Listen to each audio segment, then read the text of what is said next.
Hey Donald, check out my new tattoo. It's totally real. Not photoshopped or anything. Here's a twist that no one in the MAGA base wants to talk about. Trump and his crew aren't making America great again. They're making China great instead. And no, that's not some political jab. It's a trillion-dollar reality playing out right now. While Americans deal with rising prices, fading factories, and a shrinking place on the world stage, China's quietly cashing in on the chaos. Shit! That the economy is good right now. The economy is so good, oh my god, we're on the up. No, we're not! My tacos are $3.25 each right now! Each! They used to be $1.75. I just paid $12 for two tacos in a medium horchata. I used to be able to get two tacos in a large horchata, hand them a $10 bill, and get change back. What the? So, what happens now? We are an enemy to China, and we are no longer friends with Canada. I live at the port of LA, and it's true. Everything's empty. The ships are not coming in. If anything, the ships that are out there right now, they've all stopped. Do you know how much dock workers make? They aren't getting jobs anymore. They are losing their jobs. These are the best jobs. These were the most secure jobs you could have in this area, and they are dying. And when the goods aren't coming in and the dock workers aren't working, then all the businesses around us and beyond are going to be affected. With the help of the very movement that promised to stop them. Let's break this down. Trump's trade war hasn't been some behind-the-scenes policy debate.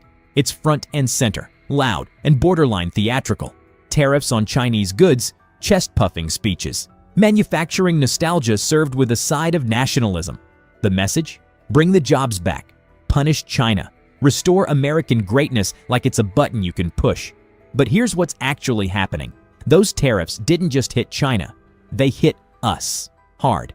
Costs go up for everything from groceries to gadgets. Supply chains crumble. In small-town America, the very people Trump claims to champion gets caught in the economic fallout. While Trump blames China for taking advantage of us, his own policies are handing Beijing an even better advantage. It's very upsetting when you do everything right, everything you're supposed to do, and yet we're still suffering. And it's not our faults. It's not our faults. It's the people up top. It's the government. It's the billionaires. It's the rich. You get what you vote for. And now what's going to happen is we're going to have a lot more angrier citizens. We are so used to getting what we want and getting it fast. So when you go to the store, do not yell at these workers. Do not scream. Do not complain. Go to your congressman. And here comes the irony so thick you could slap a customs fee on it. MAGA hats, the symbol of this whole America First movement, are still being stitched together in China. That's not just a detail. That's the core contradiction. You can't yell, "Bring our jobs back," while wearing merch made in the country you're supposedly punishing. That's not strategy. That's cosplay. Well, it has officially happened. I have been personally impacted by the tariffs. I am going on a trip, and I wanted to look cute on the trip, so I ordered some clothes, okay? I thought I was all good. I placed the order at the end of March before any of the tariff stuff happened. I ordered it from the UK, not a big deal. Actually, doesn't matter where you order it from, matters where it's made. So I got hit with this hot little bill from FedEx, $372. Of that $372, most of that is coming from one particular item. I ordered this cute little sweater vest. See this picture here? Made in China.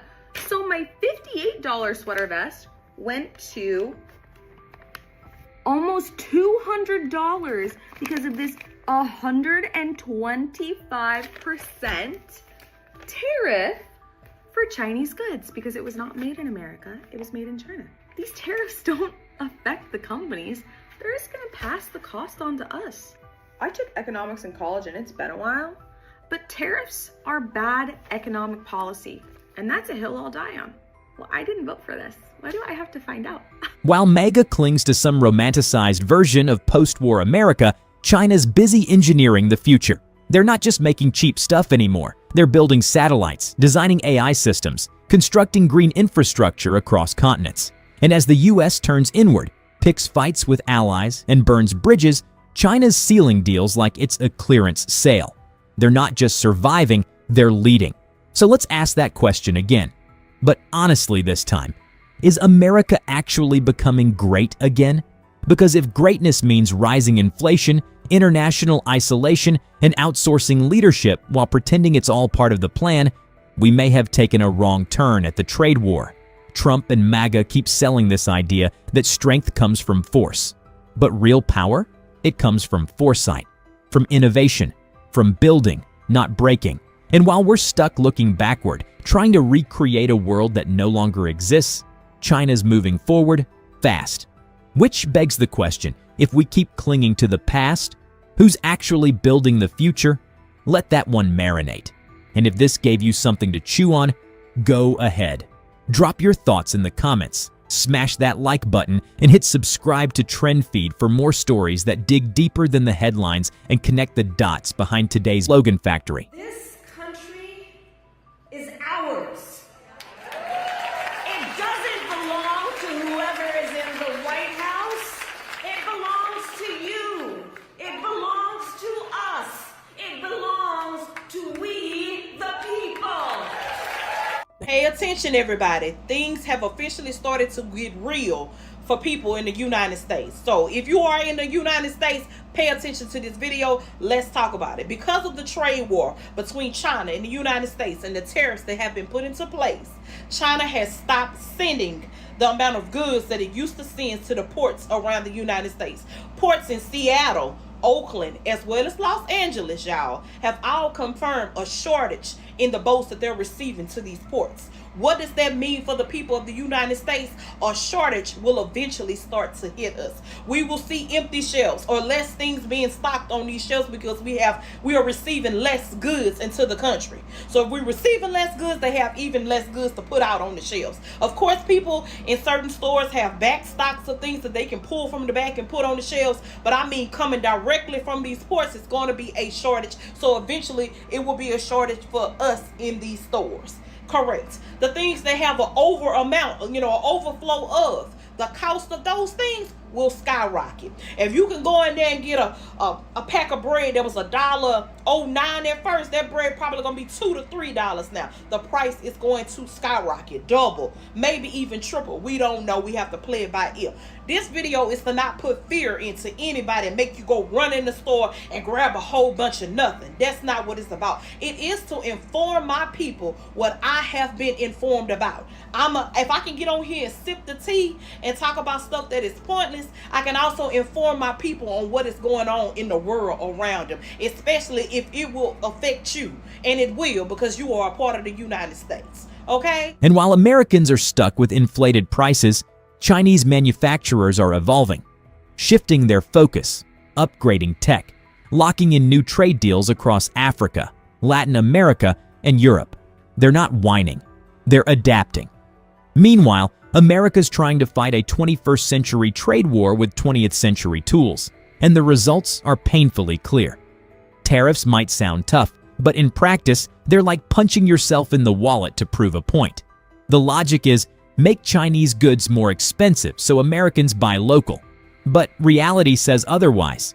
We still depend on global supply chains. So when tariffs hit, it's the American consumer who ends up paying more. You feel it when your phone upgrade costs extra, when your kid's inhaler jumps in price, when your weekly grocery bill suddenly needs its own financing plan. And here's the kicker. Billionaires and lobbyists, they don't feel the squeeze. But the families MAGA claims to protect, they're the ones getting hit the hardest. This isn't some abstract macroeconomic issue. It's daily life now. Parents budgeting groceries with calculators, small businesses cutting staff because of higher material costs, farmers stuck with crops they can't export, all while Washington plays dress-up as economic warriors without a working plan. Because yelling into a crowd doesn't create jobs. Rage tweeting doesn't rebuild industry. Real economic strength